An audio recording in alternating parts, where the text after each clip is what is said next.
Clarice Lispector. Amor. Un poco cansada con las compras deformando la nueva bolsa de malla, Ana subió al tranvía. Depositó la bolsa sobre las rodillas y el tranvía comenzó a andar. Entonces se recostó en el asiento en busca de comodidad, con un suspiro casi de satisfacción. Los hijos de Ana eran buenos, una cosa verdadera y jugosa. Crecían, se bañaban, exigían malcriados momentos cada vez más completos. La cocina era espaciosa, la estufa descompuesta lanzaba explosiones. El calor era fuerte en el apartamento que estaban pagando poco a poco. Pero el viento, golpeando las cortinas que ella misma había cortado, recordaba que si quería podía enjugarse la frente, mirando el calmo horizonte, como un labrador. Ella había plantado las simientes que tenía en la mano, no las otras, sino esas mismas. Y los árboles crecían. Crecía su rápida conversación con el cobrador de luz. Crecía el agua llenando el lavabo. Crecían sus hijos. Crecía la mesa con comidas. El marido llegando con los diarios y sonriendo de hambre. El canto inoportuno de las sirvientas del edificio. Ana prestaba a todo tranquilamente su mano pequeña y fuerte, su corriente de vida. Cierta hora de la tarde era la más peligrosa. A cierta hora de la tarde, los árboles que ella había plantado se reían de ella. Cuando ya nada precisaba de su fuerza, se inquietaba. Sin embargo, se sentía más sólida que nunca. Su cuerpo había engordado un poco y había que ver la forma en que cortaba blusas para los chicos, la gran tijera restallando sobre el género. Todo su deseo, vagamente artístico, hacía mucho que se había encaminado a volver los días bien realizados y hermosos. Con el tiempo, su gusto por lo decorativo se había desarrollado suplantando su íntimo desorden. Parecía haber descubierto que todo era susceptible de perfeccionamiento, que a cada cosa se prestaría una apariencia armoniosa. La vida podría ser bien hecha por la mano del hombre. En el fondo, Ana siempre había tenido la necesidad de sentir la raíz firme de las cosas. Y eso le había dado un hogar sorprendente. Por caminos torcidos había venido a caer en un destino de mujer con la sorpresa de caber en él, como si ella lo hubiera inventado. El hombre con el que se casó era un hombre de verdad. Los hijos que habían tenido eran hijos de verdad. Su juventud anterior le parecía tan extraña como una enfermedad de vida. Había emergido de ella muy pronto para descubrir que también sin felicidad se vivía. Aboliéndola, había encontrado una legión de personas antes invisibles que vivían como quien trabaja, con persistencia, continuidad, alegría. Lo que le había sucedido a Ana antes de tener su hogar ya estaba para siempre fuera de su alcance. Era una exaltación perturbada que muchas veces había confundido con una insoportable felicidad. A cambio de eso, había creado algo al fin comprensible, una vida de adulto. Así lo quiso ella, y así lo había escogido. Su precaución se reducía a cuidarse en la hora peligrosa de la tarde, cuando la casa estaba vacía y ya no necesitaba de ella, el sol alto y cada miembro de la familia distribuido en sus ocupaciones. Mirando los muebles limpios, su corazón se oprimía un poco de espanto.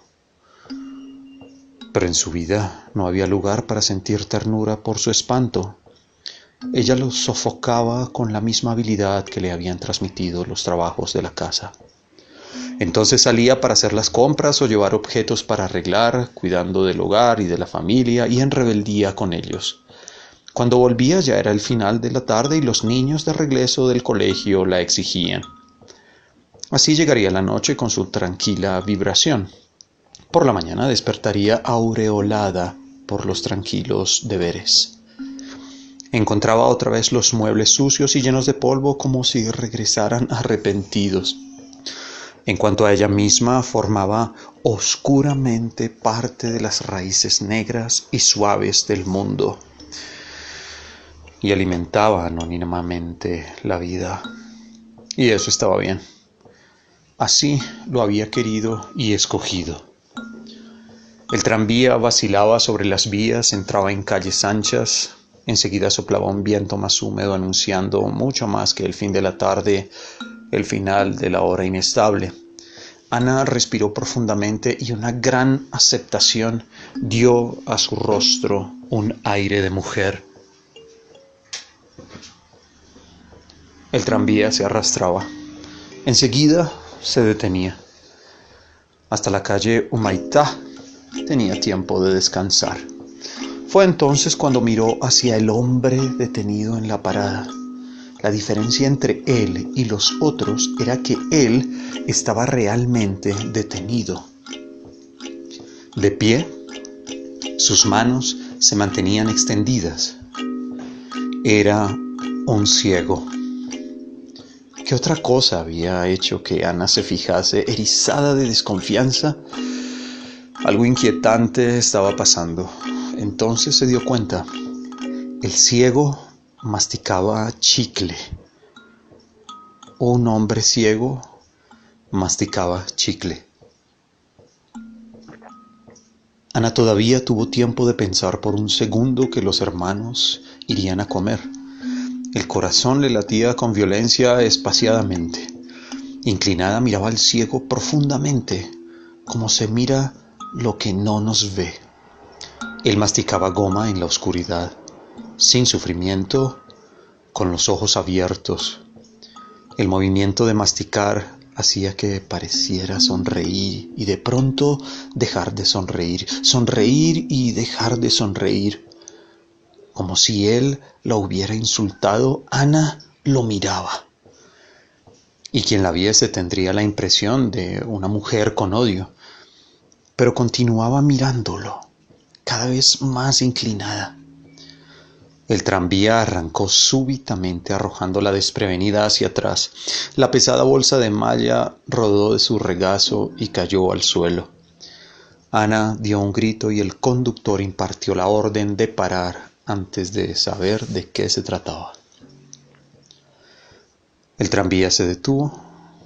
Los pasajeros miraron asustados. Incapaz de moverse para recoger sus compras, Ana se puso de pie pálida. Una expresión desde hacía tiempo no usada en el rostro resurgía con dificultad, todavía incierta, incomprensible. El muchacho de los diarios reía entregándole sus paquetes, pero los huevos se habían roto en el envoltorio de papel periódico. Yemas amarillas y viscosas se pegoteaban entre los hilos de la malla. El ciego había interrumpido su tarea de masticar y extendía las manos inseguras, intentando inútilmente percibir lo que sucedía. El paquete de los huevos fue arrojado fuera de la bolsa y, entre las sonrisas de los pasajeros y la señal del conductor, el tranvía reinició nuevamente la marcha. Pocos instantes después ya nadie la miraba. El tranvía se sacudía sobre los rieles y el ciego masticando chicle había quedado atrás para siempre. Pero el mal ya estaba hecho. La bolsa de malla era áspera entre sus dedos, no íntima como cuando la tejiera. La bolsa había perdido el sentido y estar en un tranvía era un hilo roto. No sabía qué hacer con las compras en el regazo y como una extraña música el mundo recomenzaba a su alrededor. El mal estaba hecho. ¿Por qué? ¿Acaso se había olvidado de que había ciegos? La piedad la sofocaba y Ana respiraba pesadamente. Aun las cosas que existían antes de lo sucedido ahora estaban cautelosas, tenían un aire hostil, perecedero. El mundo nuevamente se había transformado en un malestar, Varios años se desmoronaban, las yemas amarillas se escurrían. Expulsada de sus propios días, le parecía que las personas en la calle corrían peligro, que se mantenían por un mínimo equilibrio, por azar en la oscuridad. Y por un momento la falta de sentido las dejaba tan libres que ellas no sabían hacia dónde ir. Notar una ausencia de ley fue tan repentino que Ana se aferró al asiento de enfrente como si se pudiera caer del tranvía, como si las cosas pudieran ser revertidas con la misma calma con que no lo eran. Lo que llamaba crisis había venido finalmente. Y su marca era el placer intenso con que ahora miraba las cosas, sufriendo espantada. El calor se volvía más sofocante. Todo había ganado una fuerza y unas voces más altas. En la calle Voluntarios de la Patria parecía que estaba a punto de estallar una revolución. Las rejas de las cloacas estaban secas y el aire cargado de polvo. Un ciego, mascando chicle, había sumergido el mundo en oscura impaciencia. En cada persona fuerte estaba ausente la piedad por el ciego, y las personas la asustaban con el vigor que poseían. Junto a ella había una señora de azul, con un rostro. Desvió la mirada rápidamente.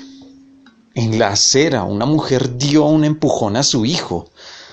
Dos novios entrelazaban los dedos sonriendo. ¿El ciego?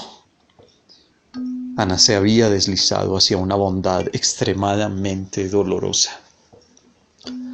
Ella había apaciguado tan bien a la vida, había cuidado tanto que no explotara, mantenía todo en serena comprensión, separaba a una persona de las otras, las ropas estaban claramente hechas para ser usadas y se podía elegir en el diario la película de la noche, todo hecho de tal modo que un día sucediera al otro.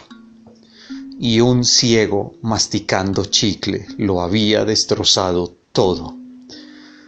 A través de la piedad, a Ana le parecía una vida llena de náusea dulce hasta la boca. Solo entonces advirtió que hacía mucho que había pasado la parada para bajar. En la debilidad en que estaba, todo la alcanzaba con un susto. Descendió del tranvía con piernas vacilantes, miró a su alrededor, sosteniendo la bolsa de malla sucia de huevo.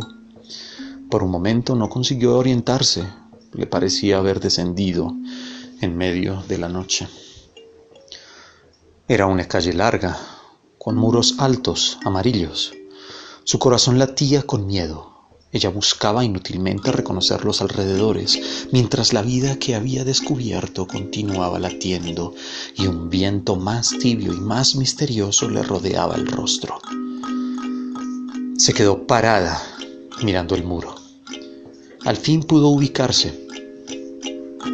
Caminando un poco más a lo largo de la tapia, cruzó los portones del jardín botánico. Caminaba pesadamente por la alameda central, entre los cocoteros. No había nadie en el jardín. Dejó los paquetes en el suelo, se sentó en el banco de un sendero y allí se quedó por algún tiempo. La vastedad parecía calmarla. El silencio regulaba su respiración. Se adormecía dentro de sí. De lejos se veía la hilera de árboles donde la tarde era clara y redonda, pero la penumbra de las ramas cubría el sendero. A su alrededor se escuchaban ruidos serenos, olor a árboles, pequeñas sorpresas entre los cipós. Todo el jardín era triturado por los instantes ya más apresurados de la tarde. ¿De dónde venía el medio sueño que la rodeaba?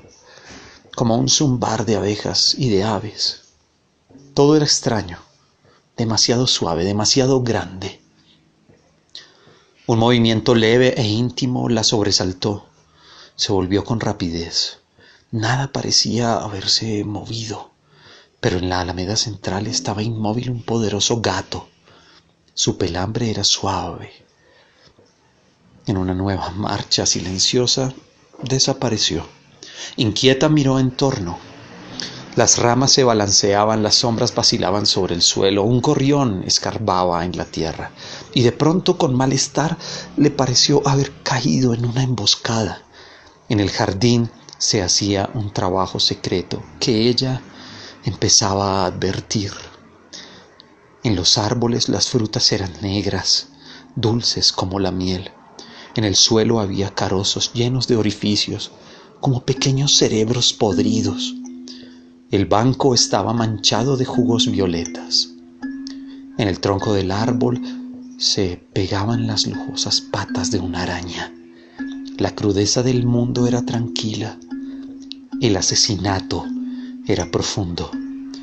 Y la muerte no era aquello que pensábamos. Al mismo tiempo que imaginario, era un mundo para comérselo con los dientes, un mundo de grandes dalias y tulipanes. Los troncos eran recorridos por parásitos con hojas y el abrazo era suave, apretado.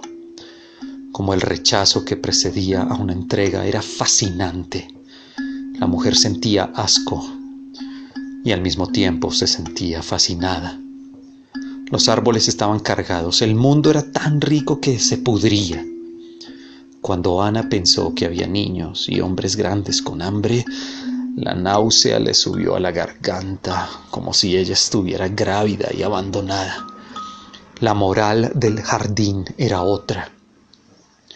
Ahora que el ciego la había guiado hasta él, se estremecía en los primeros pasos de un mundo brillante, sombrío, donde las victorias regias flotaban, monstruosas. Las pequeñas flores esparcidas por el césped no le parecían amarillas o rosadas, sino del color de oro bajo y escarlatas. La descomposición era profunda, perfumada, pero ella veía todas las pesadas cosas como con la cabeza rodeada de un enjambre de insectos enviados por la vida más delicada del mundo. La brisa se insinuaba entre los árboles y las flores. Ana adivinaba que sentía su olor dulzón. El jardín era tan bonito que ella tuvo miedo del infierno. Ahora era casi de noche y todo parecía lleno, pesado. Una ardilla voló en la sombra. Bajo los pies la tierra estaba fofa. Ana la aspiraba con delicia. Era fascinante y ella se sentía mareada. Pero cuando recordó a los niños frente a los cuales se sentía culpable, se irguió con una exclamación de dolor. Tomó el paquete, avanzó por el sendero oscuro y alcanzó la alameda. Casi corría y vio el jardín en torno suyo, con su soberbia impersonalidad. Sacudió los portones cerrados, los sacudió apretando la madera áspera. El guardián apareció asustado por no haberla visto. Hasta que no llegó a la puerta del edificio, le pareció estar al borde del desastre. Corrió con la bolsa hasta el ascensor. Su alma golpeaba en el pecho. ¿Qué ocurría? La piedad por el ciego era tan violenta como una ansiedad, pero el mundo le parecía suyo, suyo, perecedero, suyo. Abrió la puerta de su casa. La sala era grande, cuadrada. Los picaportes brillaban limpios, los vidrios de la ventana brillaban, la lámpara brillaba. ¿Qué nueva tierra era esta?